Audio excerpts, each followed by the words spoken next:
Are you frustrated, exhausted, tired, and maybe even embarrassed because of your cockapoo's reactivity? Well, what if I told you that it's not actually your fault? It's just because you've been given the wrong information. So in today's video, I'm going to break down the top 3 myths that I see people misunderstand about their reactive cockapoo. Myth number 1 is you need high value treats to train your reactive cockapoo. You've probably seen it before, where you've started your cockapoo on kibble, then they stopped eating it.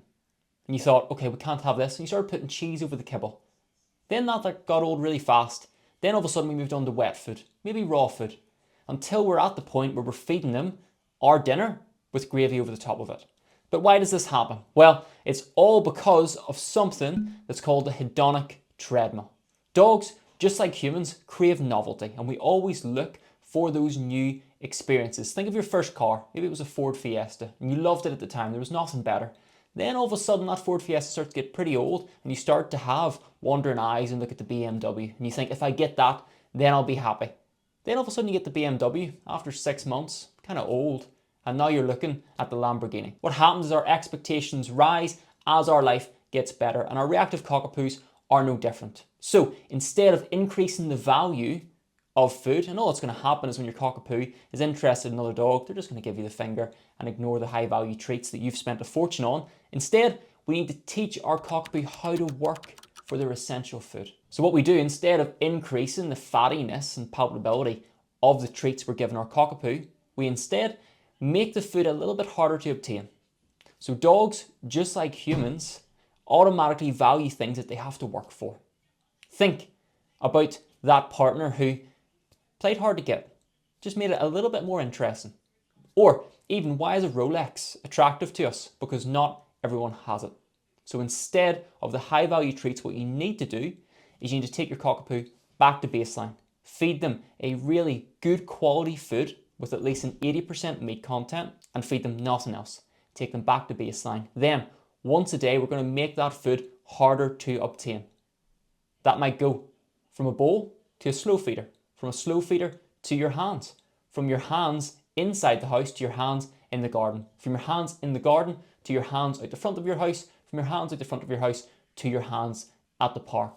Follow this process and you will be amazed at the transformation your cockapoo takes on, from blowing off high value treats to all of a sudden engaging and being happy and excited for their regular food. Not only is this far better for their health, but it's amazing for training too. Hey everyone, sorry for the interruption. Just very quickly, I want to let you know about the free cockapoo reactivity training that I have put together.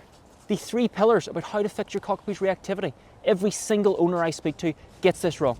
They miss these 3 pillars and it basically guarantees that their cockapoo's always going to be reactive. However, you get this right and life with your cockapoo will change. It is completely free and it is linked in the description. Don't miss it. Myth number 2 about your reactive cockapoo is that they need more exercise. Now, just to be clear up front, your cockapoo does need exercise. They need to make sure that they have a good life.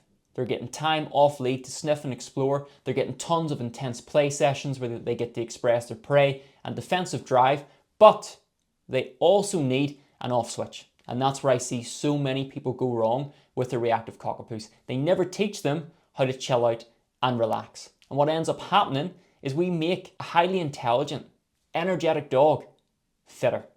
And we build their capacity. Just like an endurance athlete, we make them more and more capable of more exercise.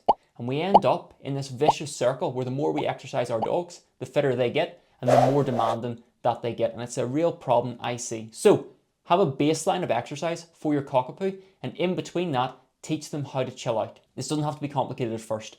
Utilize things like a crate or a tether line in the house to force your cockapoo to chill out. And if your cockapoo really kicks up a fuss at this, you know that they need this more than anything. Teach your cockapoo how to relax, and I promise you will see a monumental change in their behavior in the house. Myth number 3, and this is the craziest one yet, is playing tug with your cockapoo will make them aggressive. There is literally nothing further from the truth. Let me ask you a question. If you teach your cockapoo to go to the toilet outside, does this automatically mean that they go to the toilet anywhere that they go? Inside the house, in your bedroom, in other people's houses? No, of course not, because our cockapoos understand context. And that's the one argument that you will hear over and over and over again. If we teach our cockapoos to chase and bite things, they will then, in the house and in day-to-day life, try and chase and bite things. But it could not be further from the truth. When you give your cockapoo an outlet for that prey drive that they already have in them, then it satisfies them. Their need to chase and hunt things comes from within. It comes pre-installed. And if you don't give your cockapoo an outlet for this, you will see it displace and leak in other areas of their life. It is so important that play is a daily part of your schedule with your reactive cockapoo. Not only to help with their reactivity, but just their general fulfillment and overall happiness. So there you have it. 3 dog training myths that you might have heard that are actually holding back your reactive cockapoo. Change these things and you will see a monumental difference with your dog. And if you want a deeper dive into cockapoo reactivity and the 3 pillars that you need to solve their reactivity, then I've included a free masterclass in the description. And if you loved this video, I guarantee you're gonna like this one even more.